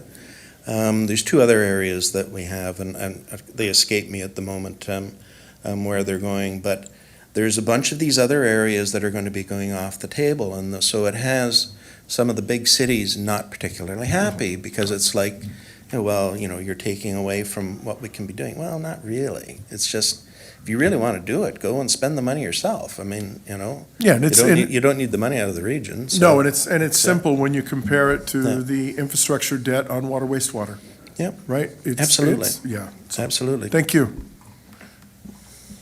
Thank you, Dan. Thank you, Councillor Patriva. Councillor Miklik, please go ahead. Thank you very much, Deputy Mayor Reimer, through you to Rob. Thank you for the report and thinking that you're seeking input with respect to various items that you mentioned. So with regards to the DC, with regards to the CIP, I'm just baffled why this conversation doesn't occur when government talks about DC charges, development charges, because it's a lot of times it's a reduction in the amount of development charges that developers are, contractors are paying for whatever various projects they're trying to build or construct. So why aren't these conversations being had at the time of development charge reviews and that sort of thing? Because as far as I'm concerned, it's just a reduction of, for most part, of the development charge paid. So that's not really the way that it works, but Explain it. we can talk about, all of these things in and around community improvement programs and all of these things are talked about all the time, okay? And why it's coming up now is we did a 3-year delay on implementing some of the changes that were coming into play with the region. It was in the middle of COVID, and the decision was made that we just can't make the changes at this point in time. Totally agreed with it. I believed it was the right thing to do. But then, now we're at the stage where we have to either push it off again into the future, making the changes that we desperately need to make, or we do another 3 years that's going on. This, as you take a look and you read through this particular report, there's a recommendation that we do another 3 years. Having the full suite of packages that are coming into play. DCs are DCs are DCs. So in other words, if we go and we put a community improvement program in place that's going to be relieving on something that's coming into play, the town and the region have no choice, but they have to make that whole within the finances. So that's where it comes out of the levy, okay? Like that's where we end up having to go and say, well, we've given this really nice DC package over here and it's going to be costing us yada yada dollars. Well, yada yada dollars has to come from somewhere else to be making that DC area whole, okay? Mr. Bruder could probably explain this to the nth degree for us as it's going on, but there's no free ride on any of this stuff. Like from a municipality point of view, when we make the decision that we're doing this, the actual, it's a decision that affects your levy right off the bat. And it's monies that are not going into other programs, but are going to pay off what should have come in that particular situation, okay? So it becomes a problem. I agree, there's Yeah. various types of, Yeah. take for example, a DC reduction grant. Mhm. Well, that has to be funded, and it's the taxpayer that is funding that grant, ultimately, at the end of the day. And you guys have actually, you've had some good discussions on this over the last couple of years, and I actually applaud you for actually talking about it and figuring out what you guys really need to do. I mean, this isn't a criticism in any way, shape, or form, but the town of Lincoln has a pretty high debt level. So the question is what programs are you guys going to be really doing? How are you going to be paying for them? What's going on in these areas? So, this is good for you guys to have that discussion. And if you're not talking about it as you're going into your budget discussions this year, you should be. You should be talking about it every year, actually, with this stuff. So, But to the question I had, if we're offering incentives for, take for example, DC charges on whatever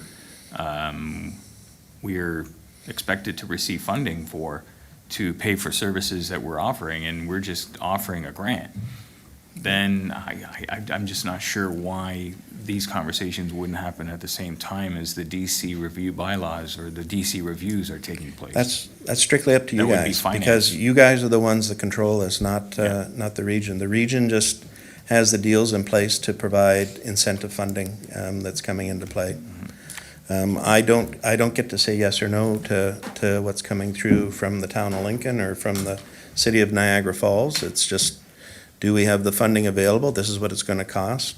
Away we go, right? So, I guess through you, it depends on the level of government that's providing or offering the DC or the grant, whatever sort of grant it might be. Thank you. That's where it's at. Thank you, Councillor Mikulik. There being no further discussion, I have a motion moved by Councillor Mikulik and seconded by Councillor Patriva. The council receive and file for information the following delegations: Charlie Swart and Steve Weiderman, First Beamsville Scouts; Gord Jerry, Lincoln Soapbox Derby Association, Regional Council Foster. I'll now ask our deputy clerk to open the vote. Thank you, Deputy Mayor, and that vote is now open. Thank you, Councillor. Thanks, Rob. Thank you, Robert. And I'll close that vote, and that motion carries. Thank you. Number 11, items for consideration. We have no items for consideration this evening. Number 12, motion to approve previous council minutes. We are now considering item 12.1, council minutes of August 6, 2024. Do members of council have any questions? I have a motion moved by Councillor Patriva and seconded by Councillor Brunet. The council approve the minutes of the following meetings of council. Council minutes of August 6, 2024. I will now ask our deputy clerk to open the vote. Thank you, Deputy Mayor. That vote's now open. Councillor Patriva, thank you. And I'll close that vote, and that motion carries. Thank you. Number 13, we are now considering the following: Committee of the Whole minutes of September 16th, 2024. Do members of council have any questions? Councillor Mikulik. Thank you very much, Deputy Mayor Reimer. Would it be possible to separate motion number PED 2024-71 pertaining to the refusal of the demolition and approving the intention of designating a property 4924 King Street, and voting on that separately? Deputy Clerk. Thank you, Deputy Mayor. Comments? Please go ahead. So we would pull the motion, the full motion, PED 2024-71 as its entirety, and you would vote on that as its entirety. There's already a recorded vote on this motion, so you could pull it and you could vote on it separately, lift the item separately, but it would be the full 3 paragraphs motion, which I can read for you if you'd like. Well, yeah, I would just like to vote at that separately as a council, approving a recommendation of a committee. Yeah, no problem, absolutely. I can give me 1 second, I'll put It's that not into necessary use. to read the whole, I don't know if it's necessary to read the whole motion, given just for I the record. think we should, just so we make sure. Okay. Yep. And also, this takes place now, or do we leave this till? We would To vote address it on, immediately? we would vote on this item first, and then Okay. we would approve the minutes afterwards. So please go ahead and read that whenever you can, Deputy Clerk. Just so we're all clear.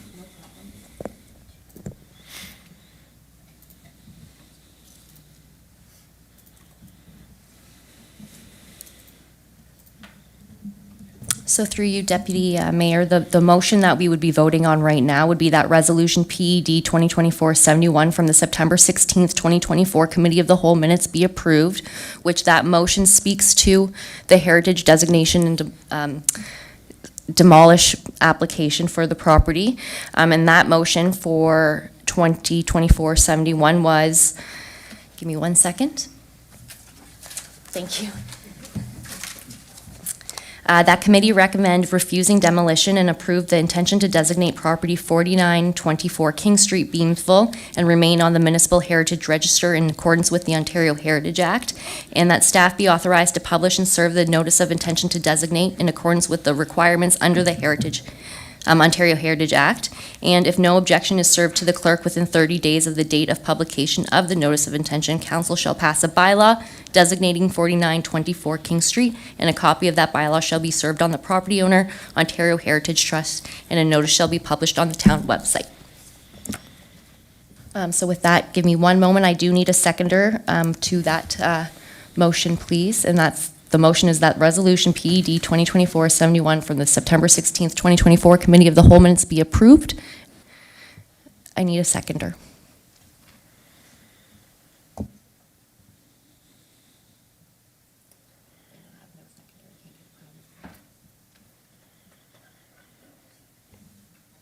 Do we have a seconder? Next steps? Deputy Clerk?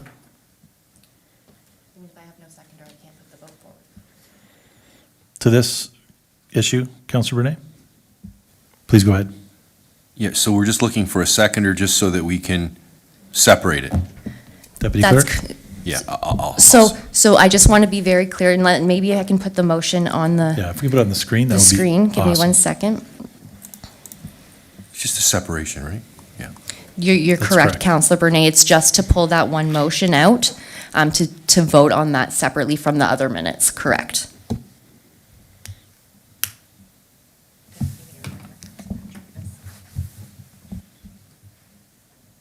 Councillor Patriva, please go ahead. Yeah, through you, Deputy Mayor Reimer, just a point of order. Why, if we had a recorded vote at committee, why are we lifting it and doing it again? Deputy Clerk, can you give some clarification to that? Sure, thank you, Deputy Mayor. It is council's privilege to do that in the minutes. They can ask for it to be pulled, any resolution for that matter, for a second sober thought at the council meeting.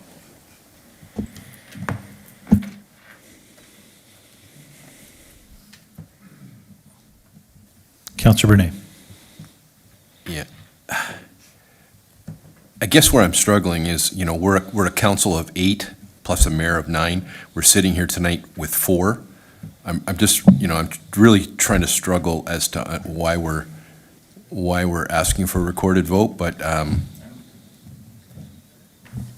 have not heard a request for a Talking about a recorded recorded vote. vote, yeah, but we've already had a recorded vote. So what is separating it? What is that? I'm wondering if I could ask through you, Deputy, to the counselor that's asking for this separation. What is the motivation as to separate it? We've already had a recorded vote, so what is the motivation to separate it to this evening? I wonder if you could speak to that. If Councillor Mikulik will indulge us, I would allow that. Go ahead, Councillor Mikulik. Well, through you to council members, like this was a committee meeting that, and I'm still waiting for clarification from the clerk on this. This was a committee meeting that we make recommendations to council as committee members. That being said, there's also the possibility where council members are in attendance or not in attendance, similar to your point, Councillor Patriva, earlier to the regional councillor about, the numbers. And I'm not saying that I'm hoping to or thinking that the numbers are going to change on this vote in particular this evening because of the, when I recall who voted how and I look at the numbers, but we're ratifying this decision tonight as a council, not as committee members. That's where the minutes, and if you look at the agenda itself says recommendations. So it's not, that's what I'm looking at, is, tonight we're wearing our counselor hat. On September 16th, we were wearing committee of the whole hats, committee hats. That's my interpretation of how and why I separate these motions, piece them out of minutes. Thank you for your Vote on explanation, separate. Councillor Mikulik. Yeah. Thank you. Can you just take yourself out of the queue? You're good, Councillor Patriot? Yeah, just call it. Yep. I'm sorry, I still need a seconder to put the motion on the floor. Councillor Bernay. Councilor Bernay, thank you very much. Give me 1 moment.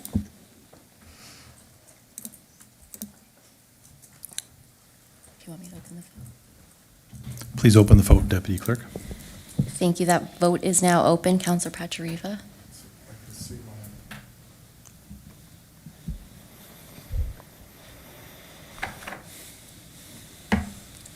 we're approving the whole thing first. No, you're approving, so.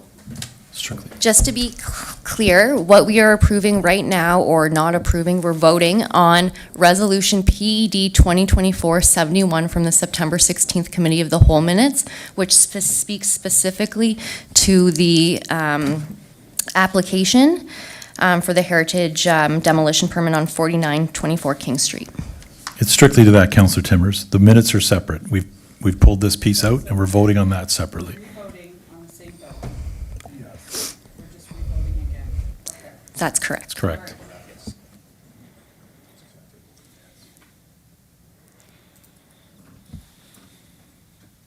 And I'll close the vote. And that motion carries. Thank you.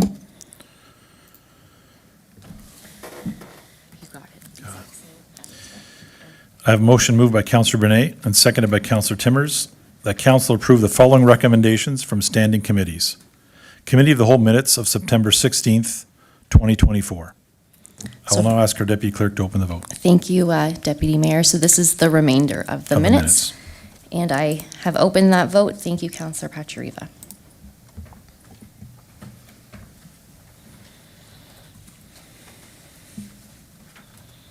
Perfect, and that, I'll close the vote, and that motion carries. Thank you.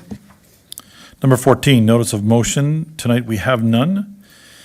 We're now considering, number 15, reports of municipal officers. We're now considering item 15.1, report from the Office of the Ontario Ombudsman dated September 2024. Do members have any questions?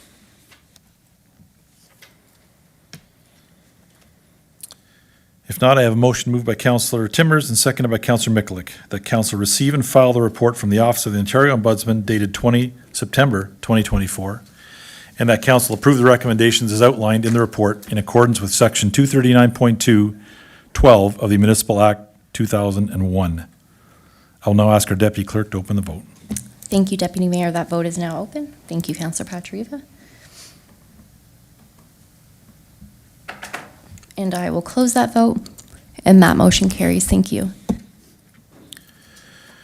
We are now considering item 15.2, purchase of a fire department pumper truck, FS-04-24.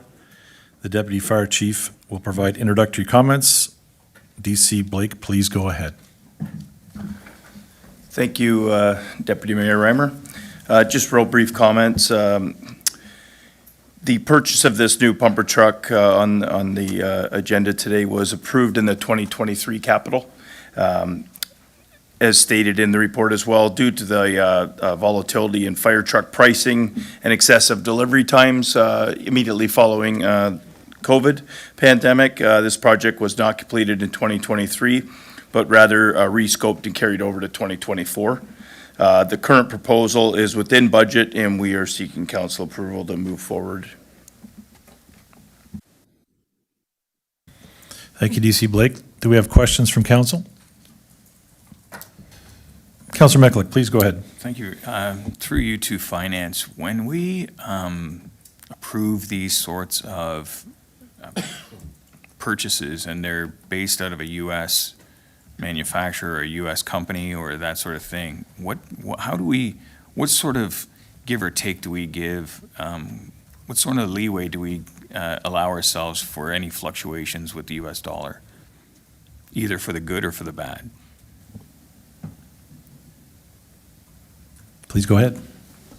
Through you, Chair, to the councillor. That's a good question. It's not very common that we purchase in foreign currency, so I think what we're doing from this there's some feedback there. I think what we're doing from this standpoint is to look at the exchange rate as it is today in terms of moving ahead with budget. But if there was a variance on the exchange rate, it could be to the positive or the negative. We would need to absorb that. But since this one is development charge funded, that would be covered by the development charges. Councillor? No, I appreciate it. I just wasn't sure if we should be purchasing U.S. funds at this time or half of it at this time, because I believe this is going to be a year and a bit or before we receive or make payment for this truck, and that's just from a financial perspective. So you're looking for input, Councillor? Yeah, like what best practices would be. Charlotte? Like, let's say with other municipalities, we can't be alone with this sort of purchase of this significant amount. Yep, through you, Chair, to the councillor. I have looked into this before. Obviously, if you're looking to do something like purchase the U.S. currency, like there's a risk either way, Yeah. right? So, so I don't know if there's an easy answer. If directed by council, I can look into that, but at this point in time, I don't think we've made a decision on that. I'd have to probably do a bit more legwork on this one in terms of what the forecast is for the future, but even then, it's an estimate, right? Yes. Yeah, no, I appreciate that. It's just maybe something that we might want to consider down the road in a future conversation amongst SMT and council members, related to said purchases. Just, again, I know myself, like, when I say I'm going somewhere and or I need X number of US dollars, I acquire them at that moment because that's when I'm feeling good about making that purchase. If it goes down, I feel bad. If it goes up, I feel good. And it's a two-sided sword. So those are my comments. Thank you. Thank you, Councillor Mikulak. Can I add? Go ahead, Charlotte. Sorry, through you, Chair, to the councillor. The other thing is that this particular truck is debenture funded, so I can only pull the debenture funds at the time when we've actually incurred the cost for the municipality. So I know I did say I would need time to look into it, but I'm not sure in this particular case that would be possible because I'd have to pre-draw when we don't have the truck yet. But it's definitely something I can look into for future. Thank you, Charlotte.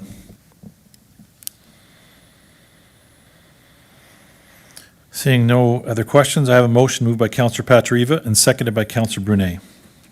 The council receive and file report FS-01-24 regarding the purchase of a new fire department pumper truck and approve the award of a contract through the LAS Canoe Procurement Group Cooperative Purchasing Program to Safe Tech Emergency Limited in the amount of $791,798 American dollars, excluding HST, to supply one new 2026 Spartan pumper truck.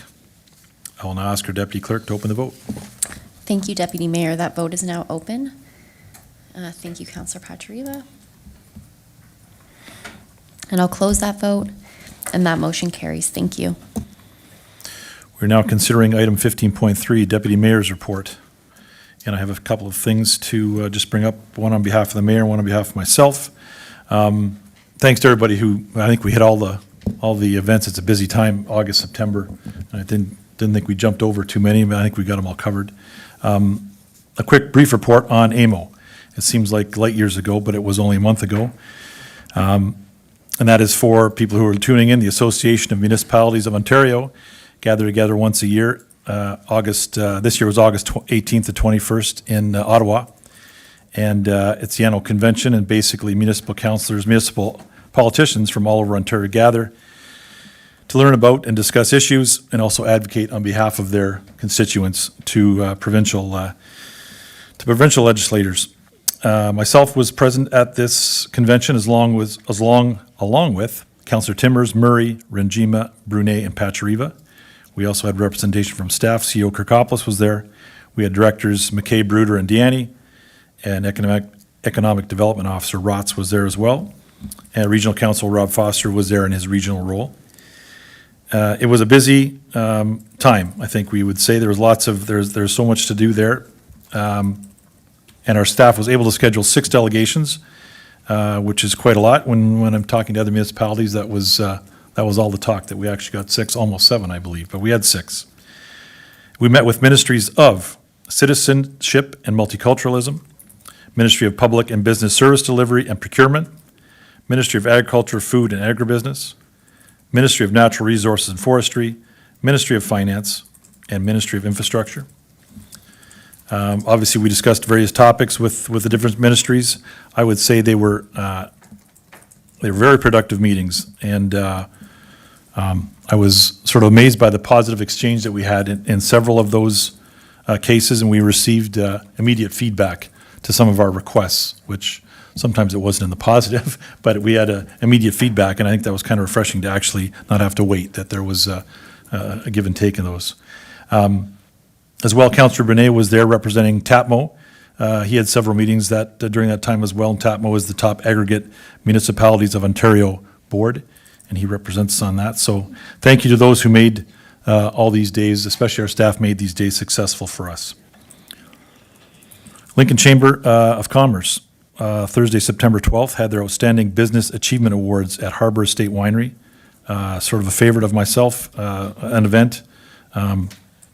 It's great to get such a broad cross-section of businesses in Lincoln. I know sometimes, being a business owner myself, you can operate in silos in your different sector, whatever that is, whether it's tourism, manufacturing, or whatever it might be. And I think it's, at these events, it's always a connection because you got those different areas represented. So it was a great evening, well attended. Along with myself, Councillor Njima, Timmers, and Mikalik were there, and we had several staff members as well. So that is the end of my report. Do members have any questions?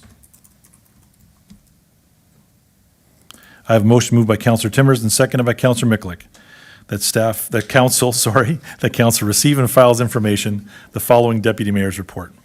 I will now ask our deputy clerk to open the vote. Thank you, and that is open. Councillor Patriva, thank you. And I'll close that vote, and that motion carries. Motion to consider confidential matters, number 16, we have none this evening. Number 17, motion to approve bylaws. We have 3 bylaws for consideration today. Do members have any questions?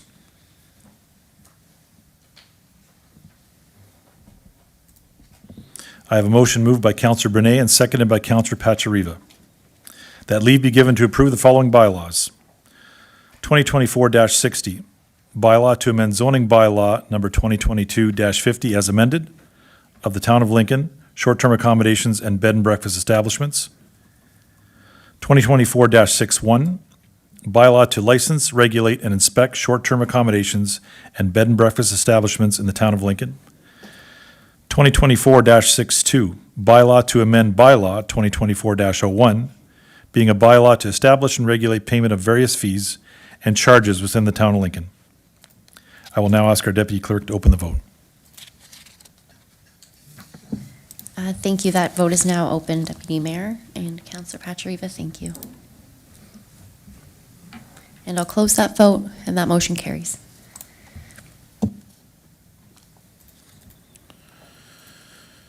We will now confirm the proceedings of the council meeting.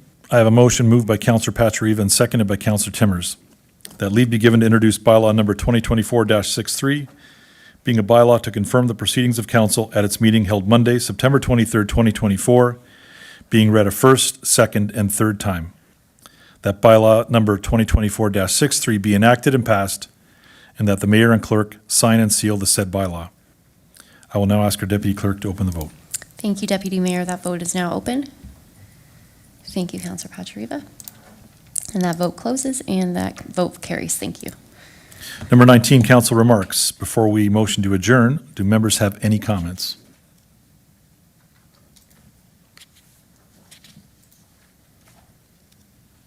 I have a motion moved by Councillor Timmers and seconded by Councillor Mikalik that the council meeting on September 23rd, 2024 be adjourned at 8:01. It's 8:01.